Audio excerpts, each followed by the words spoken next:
WhatsApp guys, welcome back to the channel Ishan tech world. तो guys यहाँ पर Realme ने दो X7 डिवाइसेस निकाले, X7, X7 Pro, और अब यहाँ पर फाइनली Realme ने अपना थर्ड X7 डिवाइस निकाला जो कि है X7 Max। अब यहाँ पर गाइज डिवाइस तो लॉन्च हो चुका है और इसी के फीचर्स के बारे में मैं आपसे बात करूंगा और इन दी एंड ऑब्वियसली मैं आपको बताने की कोशिश करूंगा कि whether it is good for you to purchase और नॉट। तो यहाँ पर आप वीडियो को प्लीज आखिर तक देखिएगा और एंड मिस मत करना बिल्कुल भी। तो सबसे पहले दोस्तों यहाँ पर मैं आपसे बात कर लेता हूँ इसके डिस्प्ले फीचर्स को लेके, और डिस्प्ले फीचर्स के हिसाब से इसमें आपको 6.43 इंच का सैमसंग का मैन्युफैक्चर किया गया super emulate full HD plus display में आपको देखने के लिए मिलता है, जिसमें आपको 120 हर्ट्ज का रिफ्रेश रेट मिलता है और 360 हर्ट्ज का टच सैम्पलिंग रेट मिलता है। मतलब यहाँ पर दोस्तों ये हुआ कि सबसे पहली बात आपको जो डिस्प्ले मिल रहा है ये सैमसंग मैन्युफैक्चर डिस्प्ले है, विच मीन्स के सैमसंग भी जो है ना दोस्तों वो डिस्प्ले को मैन्युफैक्चर करता है। और आपको नहीं मालूम है तो मैं बता देता हूँ यहाँ पर गाइज, इसीलिए जो सैमसंग के डिवाइसेज है उनका डिस्प्ले जो है ना वो बहुत ज़बरदस्त होता है। भले ही कैमरा और हार्डवेयर में कैसा भी परफॉर्मेंस करे, लेकिन डिस्प्ले ऑब्वियसली उनका बहुत ज़बरदस्त होता है। और यहाँ पर जो इस फोन का डिस्प्ले है वो सैमसंग ने मैन्युफैक्चर किया, तो आप इस बात से अंदाजा लगा सकते हो कि डिस्प्ले कितना ज़बरदस्त होगा।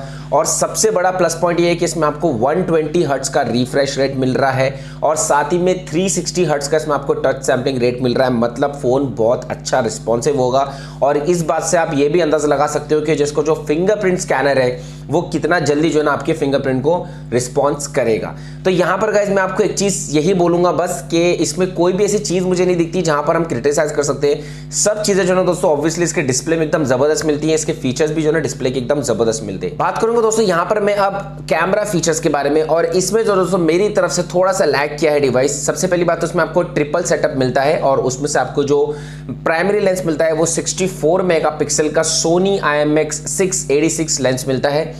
आपको सेकेंडरी लेंस 8 मेगापिक्सल का अल्ट्रा वाइड मिलता है और थर्ड लेंस आपको 2 मेगापिक्सल का मैक्रो सेंसर मिलता है। वहीं पर आपको फ्रंट में 16 मेगापिक्सल का सेल्फी शूटर देखने के लिए मिल जाता है। अब यहाँ पर गाइज मेरे हिसाब से जिसमें आपको सेकेंडरी लेंस 8 मेगापिक्सल का मिलता है, क्योंकि ये मिड रेंज डिवाइस है और जिस प्राइस में आ रहा है, तो अगर एटलीस्ट 16 मेगापिक्सल का इसमें आपको अल्ट्रा वाइड लेंस मिलता तो वो और ज़्यादा बेटर बात हो जाती थी। वहीं पर गाइज अगर मैं कुछ मेन फीचर्स के बारे में बात करूंगा तो इसमें आपको एक ऐसा फीचर मिलता है जिसको हम प्योर रैम बोलते हैं। अब ये जो फीचर है गाइज आपके इमेज में से जो नॉइज है उसको बहुत ज़्यादा रिड्यूस कर देता है। तो यहाँ पर जब ऑब्वियसली आपकी इमेज में से नॉइज बहुत ज़्यादा रिड्यूस होगी तो बहुत अच्छी और क्रिस्टल क्लियर वाली इमेज जो है ना वो आप इसमें देख पाओगे। साथ ही में गाइस इस डिवाइस में आपको AI पोर्ट्रेट मिलता है, ऑब्वियसली वो तो होना ही चाहिए। और जो इसमें दूसरा फीचर आपको मिलता है, इसमें आप स्लो मोशन रिकॉर्डिंग कर सकते हो 960 FPS पे, 4K रिकॉर्डिंग कर सकते हो 60 FPS पे, तो अच्छी बात है। और यहाँ पर ऑब्वियसली गाइस इन शॉर्ट में यही बोलूंगा कि जो दूसरे फीचर्स आपको कैमरा के हिसाब से मिलते हैं वो अच्छे मिलते हैं इसमें। फाइनली दोस्तों मैं आपसे बात करने वाला हूं उसके हार्डवेयर के बारे में जो इस फोन का एक्चुअली में USP है। तो यहाँ पर हार्डवेयर के हिसाब से गाइस इसमें आपको डायमेंसिटी का 1200 फ्लैगशिप 5G प्रोसेसर देखने के लिए मिलता है। जी हाँ दोस्तों, डायमेंसिटी की तरफ से जो ये फ्लैगशिप प्रोसेसर है परफॉर्मेंस वाइज तो ये एकदम जबरदस्त है। साथ ही में इसमें आपको 3 गीगाहर्ट्ज की क्लॉक स्पीड मिलती है। मतलब प्रोसेसर तो ऑब्वियसली अच्छा है, लेकिन उसके साथ में जो आपको स्पीड मिल रही है 3 गीगाहर्ट्ज की वो तो और भी ज्यादा जबरदस्त है। मतलब एकदम जो है ना जबरदस्त काम करने वाला है, फुल एकदम मल्टीटास्किंग सब कुछ एकदम फ्री होने वाली फोन में। लेकिन यहाँ पर गाइस जब इस प्रोसेसर को कंपेयर किया गया स्नैपड्रैगन 888 से तो ऑब्वियसली उसके सामने बहुत ज्यादा लैग कर रहा था, क्योंकि 888 का जो परफॉर्मेंस है वो बहुत अच्छा है। तो इसलिए गाइस अगर आप इसको स्नैपड्रैगन में किसी प्रोसेसर कंपेयर करोगे तो वो बेस्ट है 865 प्रोसेसर। जी हाँ, कंपैरिजन अगर हम करेंगे तो ये 865 स्नैपड्रैगन को टक्कर देता है। वैसे गाइस अगर आप ओवरऑल रिव्यू देखोगे तो ऑब्वियसली स्नैपड्रैगन 865 इज बेटर, लेकिन काफी सारी चीजों में गाइस डायमेंसिटी 1200 भी जो है वो बेटर है। तो यहाँ पर इन शॉर्ट मैं आपको यही बोलूंगा कि अगर आपको स्नैपड्रैगन से कंपेयर करना है तो Snapdragon 865 is the best processor for comparison. अब बात करूंगा दोस्तों वेरिएंट के बारे में, तो ये सिर्फ 2 ही वेरिएंट में आता है, 8GB RAM, 128GB internal storage, 12GB RAM and 256GB internal storage. तो जो इसका बेस वेरिएंट है वो आपको अराउंड 26,999 में मिलता है, मतलब 27,000 में मिलता है। और जो इसका दूसरा वेरिएंट है, प्रीमियम वेरिएंट है, वो आपको अराउंड 29,999 में मिलता है, मतलब 30,000 ही पकड़ के चलो, ₹1 में क्या बिल्डिंग खड़ी हो जाएगी। तो यहाँ पर गाइज मेरे हिसाब से अब तक तो फीचर्स है वो बेटर है। फाइनली दोस्तों बात करूंगा बैटरी परफॉर्मेंस के बारे में।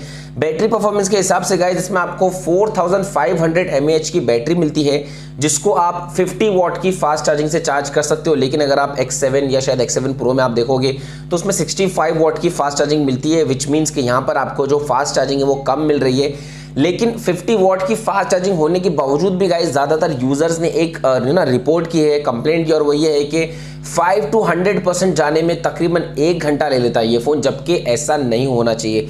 क्योंकि अगर आप कंपेयर करोगे Realme 8 को, उसमें जो ना दोस्तों 30 वॉट की फास्ट चार्जिंग आपको मिलती है, 5000 mAh की इसमें आपको बैटरी मिलती है, और 0 to 100% जाने के लिए वो डिवाइस जो है वो तकरीबन 1 घंटा लेता है। तो यहाँ पर आप कंपेयर कर सकते हो कि जिस डिवाइस में आपको 30 वॉट की फास्ट चार्जिंग मिल रही है वो 1 घंटा ले रहा है, और यहाँ पर ये डिवाइस 1 घंटा ले रहा है जिसमें आपको 50 वॉट की फास्ट चार्जिंग मिल रही है।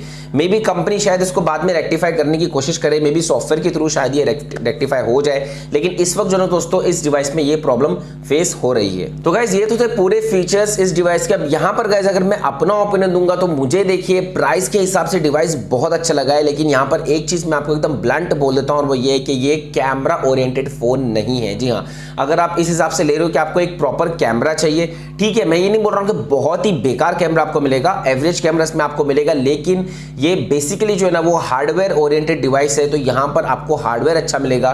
तो हार्डवेयर के हिसाब से दोस्तों अगर आप इस डिवाइस को परचेस करना चाह रहे हो तो ऑब्वियसली बहुत अच्छा है, डिस्प्ले भी इसका बहुत अच्छा है, लेकिन कैमरा परफॉर्मेंस इसका इतना अच्छा नहीं हो सकता है। तो यहाँ पर गाइस मेरा तो बस यही था एक छोटा सा रिव्यू, आप समझ गए होंगे एक बार मैं किस चीज को बोलने की कोशिश कर रहा हूँ। वैसे अगर आपका कुछ भी अलग से सजेशन है तो प्लीज कमेंट्स कॉलम में जरूर से बता देना। सब्सक्राइब अगर आप नहीं किया आपने हमारे चैनल को तो सब्सक्राइब कर लीजिए, बेल नोटिफिकेशन कॉल पर रखिए, ताकि इन फ्यूचर आप किसी भी तरीके के अपडेट्स हमारे चैनल पे से मिस नहीं करोगे। चलिए दोस्तों फिर इंशाल्लाह मैं मिलता हूं आपसे अपने अगले वीडियो में। जय हिंद।